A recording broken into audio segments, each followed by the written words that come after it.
मोदी जी की कौन सी बिरादरी थी? कौन सी बिरादरी थी? नेताओं की बिरादरी।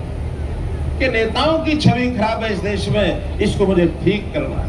अर्थात जो बुराइयां, जो कमियां, जो खोट नेताओं में मिलते हैं, सबसे पहले वो मुझे करना है। और उन्हें संकल्प लेकर के एक एक चीज को आगे ठीक करने का काम शुरू किया। उन्होंने कहा कि भ्रष्टाचार नहीं करेंगे और न करने देंगे। आपको याद होगा एक पंक्ति बोली थी, न खाऊंगा और न खाने दूंगा। इसका अर्थ लोग उस समय तो नहीं समझे थे, आज अच्छी प्रकार से कुछ साल के बाद तो जिन्होंने खाया पिया था उनको निकालने का काम भी शुरू कर दिया, उनका निकालने का काम भी शुरू किया। सबके ऊपर इंक्वायरियां कराई, ईडी के छापे लगे, सीबीआई के केस चले और आज बहुत से लोग सलाखों के पीछे हैं।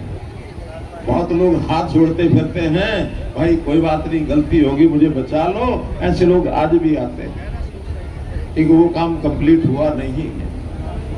और भाई ये काम करने के बाद कम से कम नए लोग जो आज राजनीति में आते हैं वो बहुत शुद्ध सात्विक भावना से आते हैं। और ये पहला दौर 2014 के बाद शुरू हुआ है कि राजनीति और सेवा अब ये साथ साथ चल रहे हैं, वरना राजनीति और सेवा का कोई संबंध नहीं था। राजनीति वालों के अपने जोड़ थे, सेवा वालों की अपनी भावना थी।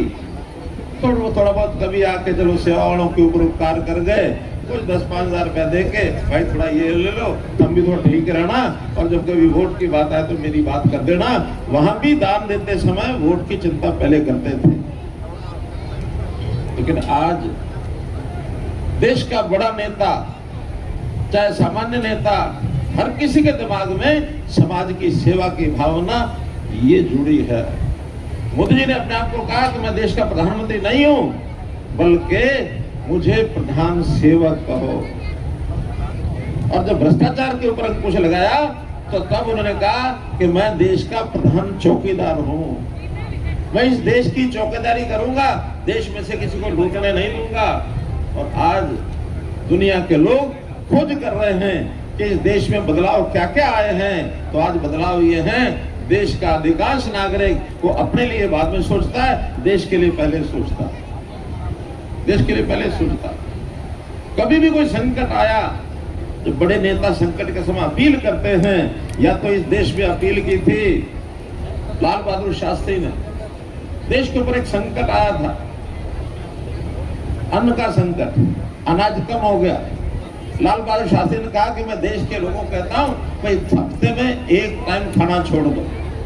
बड़े बुजुर्ग यहाँ जो बैठे हैं, जिनको 66 का ये बात याद है, 65 या 66 में उन्होंने जब नारा दिया था, उसके बाद सोमवार शाम का खाना बंद कर दिया था। कुछ बुजुर्ग आज भी सोमवार शाम को खाना नहीं खाते। क्यों नहीं खाते? हम उस टाइम से व्रत लिया हुआ है, देश में अन्न की कमी है, नहीं खाएंगे। अभी देश के ऊपर एक संकट आया है। किस चीज का संकट है? तेल का संकट और गैस का संकट। अब ये दुनिया लड़ती है, बहुत चीजों पर हम तेल बाहर से मंगाते हैं, तेल आने में कठिनाई हो गई है। अभी कोई समस्या ऐसी नहीं कि नहीं आ रहा है, थोड़ा कम आ रहा है।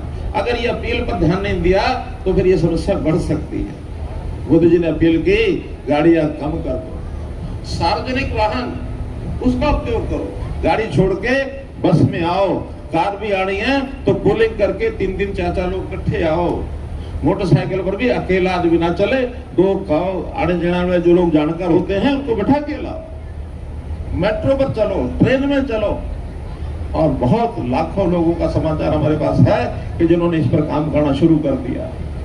विदेशी मुद्रा बचेगी, और अगर विदेशी मुद्रा बचेगी तो देश की ताकत दुनिया में बढ़ करके आएगी। मित्रों, मैं एक भूमिका बता रहा हूं कि युग सेवा का कब शुरू हुआ, क्यों शुरू हुआ, किसके कहने पर शुरू हुआ, किसकी सोच में हुआ।